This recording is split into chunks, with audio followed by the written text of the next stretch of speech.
बात करनी है तो इनकी तरफ से एक नंबर आपको प्रोवाइड करवा दिया जाएगा आपके पेरेंट्स को, तो ही उस नंबर पर आप अपने पेरेंट्स से बात कर सकते हैं। और सबसे मेन बात जो खाने की रहती है, हमेशा पेरेंट्स ये सोचते हैं कि खाना पता नहीं कैसा मिलेगा, तो यहाँ पर मेस तक भी बनाए गए हैं ताकि आपको बिल्कुल स्वस्थ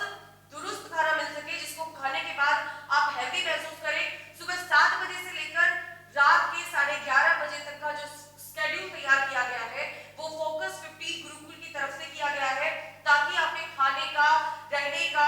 आपके व्यायाम करने का, मॉक टेस्ट करने का, हर एक का टाइम जो है आप इजीली गेन भी कर पाए। और जब तक वही बात है कि लाइफ के अंदर शेड्यूल नहीं होगा,